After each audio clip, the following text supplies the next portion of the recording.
나누가 여러분, 오늘 말씀부터 12장까지의 말씀은 소위 시리아 에브라임 전쟁의 역사적 배경이 됩니다. 북이스라엘과 아람 연합군이 유다를 침공한 사건이죠. 1절에서 그 일을 단 한 절로 요약해서 말씀하고 있죠.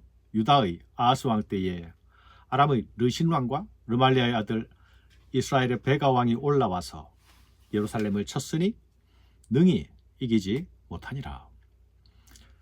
주전 735년의 일입니다.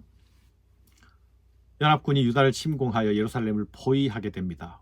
왕과 백성들은 크게 동요하게 되죠. 아하스 왕은 이 일을 해결하기 위해서 아수르 왕 디글랏벨레셀 3세에게 원조를 요청하기 위해서 사절단을 보내게 됩니다. 하나님은 이에 맞서 이사야를 아하스에게 보내시죠.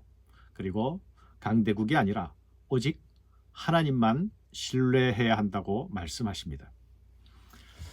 하나님이 아닌 아수르를 의지하는 유다의 불신앙과 그 속에서 하나님의 구원의 약속이 교차하고 있는 위기의 현장인 것이죠. 특히 이 단락은 임마누엘의 책이라고 불리기도 합니다.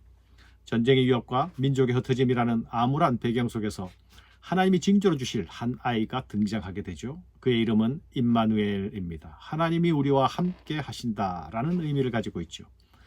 이 임마누엘의 약속은 이새의 줄기에서 한 싹이 나고라는 구원자에 대한 약속으로 점점 발전하게 되죠. 이스라엘의 배반, 하나님의 심판, 그리고 구원이라는 하나님의 구속 경륜이 유다의 역사적 상황 속에서 선지자를 통해서 점점 밝게 펼쳐져 가고 있습니다. 아수르의 팽창에 맞서서 아람과 에브라임이 동맹을 맺습니다. 그리고 남유다도 그 동맹에 동참하기를 요구합니다. 하지만 아하스는 친아수르 정책을 고수하죠. 그러자 그들은 동맹을 맺고 유다를 침공하게 됩니다. 유다 왕과 백성들은 큰 두려움 가운데서 떨고 있었습니다. 왕의 마음과 그의 백성의 마음이 숲이 바람에 흔들림 같이 흔들렸더라. 하나님은 이사야를 아하스에게 보내십니다. 그리고 그 아들을 대동하고 가라고 말씀하시죠. 가서 두려워 말라 전해라. 그들은 부직갱이에 불과한 자들이니 낙심하지 말아라. 그들에게 그건 성사되지 못할 것이다 라고 전하라 하십니다. 사랑하는 여러분, 우리는 현실의 발을 딛고 살아갑니다. 그러나 현실의 인식보다 더 근본적인 것이 있습니다. 그것이 무엇입니까? 하나님에 대한 인식입니다. 살아계신 하나님에 대한 감각이죠. 아하스는 몰려온 군대로 인해서 그의 마음이 심히 크게 흔들리고 있었습니다. 그러나 연합군의 위협과 압박이 두려움이라면 하나님은 비교할 수 없이 더 두려우신 하나님이 아닙니까? 연합군의 힘이 강해 보인다면 하나님은 비교할 수 없이 전능하신 하나님이십니다. 하나님은 최강의 전사이시죠. 하나님이 두려워 말라 하실 때에 그 말씀을 듣고 두려운 마음을 내려놓는 것, 그것이 믿음입니다. 이사야는 이미 보좌에 앉으신 거룩하신 하나님의 위엄을 보지 않았습니까? 그분이 세상의 통치자시다라는 사실을 보지 않았습니까? 그런 하나님을 의뢰하는 자는 역사의 풍랑 앞에서도 흔들리지 않을 수 있습니다.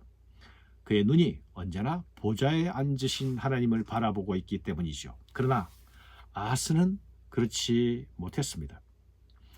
이사야가 아들을 대동하고 간 것은 예언자의 상징적 행동이었죠.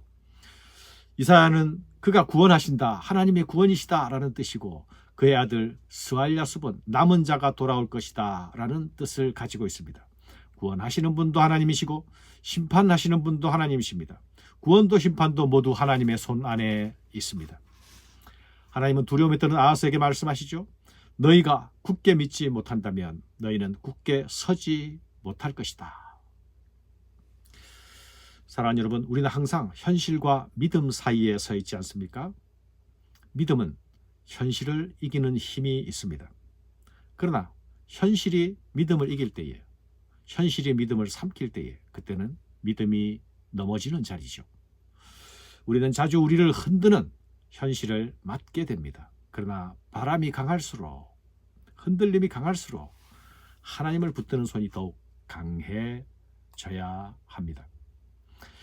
아하스는 불신앙의 사람이었습니다.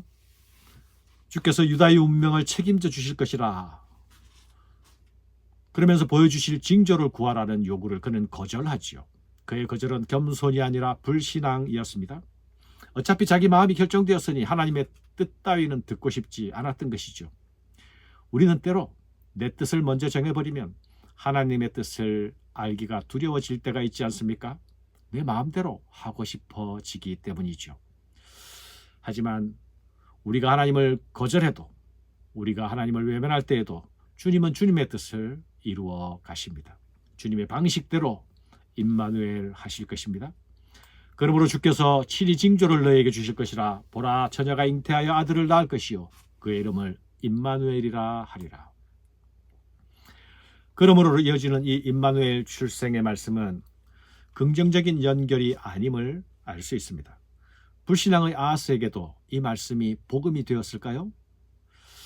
이 아이가 미처 자라기도 전에 북이스라엘과 아람 땅은 황폐하게 될 것이라고 말씀하지요. 이것은 이스라엘을 통해서 아하스에게 하신 말씀, 두려워 말라, 그들의 계획의 뜻을 이루지 못할 것이다 라고 하신 말씀이 성취될 것이라는 것입니다. 그러나 아하스는 그 하나님의 말씀을 의뢰하는 길로 가지 않았습니다. 하나님 대신 사람을 의지했고 하나님을 찾기보다 강대국으로 향해 달려갔습니다. 그러나 그들은 아무런 도움도 되지 못하지요. 결국 그에게 아수르의 왕이 오는 한 날, 심판의 날이 임하게 될 것입니다. 여호와께서 에브라함이 유다를 떠날 때부터 당하여 보지 못한 날을 너와 네 백성과 네 아버지의 집에 임하게 하시리니 곧 아수르 왕이 오는 날이니라. 이어지는 말씀은 그날에는 이 반복되고 있습니다. 이 그날에 대한 말씀들은 곧 여호와의 날, 심판의 날에 대한 말씀들이죠. 유다는 심판을 면치 못할 것입니다. 그 땅은 황무하게 될 것입니다. 그들이 의지하고 찾던 도움은 수치와 모욕으로 되돌아올 것입니다. 축복의 땅은 황무지가 되고 사람이 거할 초소는 사라져 버릴 것입니다. 임마누엘을 거절한 곳에 누릴 수 있는 축복은 없는 것이죠. 사랑하는 여러분, 믿음은 보이는 현실이 아니라 보이지 않는 하나님의 말씀을 믿는 것이 아닙니까? 하나님은 임마누엘의 징조까지 보여주시지만 믿지 않는 자에게 들릴 구원의 소식은 없습니다. 우리에게 임마누엘로 오신 아기 예수는 심판의 자리를 뚫고 구원으로 찾아오신 복된 소식입니다. 불신의 자리를 죽음으로 값을 치르고 믿는 자들에게 부활의 소망이 되어 주셨습니다. 임마누엘의 구주를 믿음으로 받아들이는 자에게는 기쁜 복된 소식이 될 것입니다. 오늘 우리를 둘러싸고 있는 어둠의 연합군들이 있습니까? 지금 나를 압도하며 두려움으로 몰아가며 나를 흔들고 있는 적들이 있습니까? 보좌에 계신 하나님을 바라보십시다. 그 하나님이 지금 우리와 나와 함께 하심을 믿어야 합니다. 믿는 자가 하나님의 구원을 볼 것입니다. 감사합니다.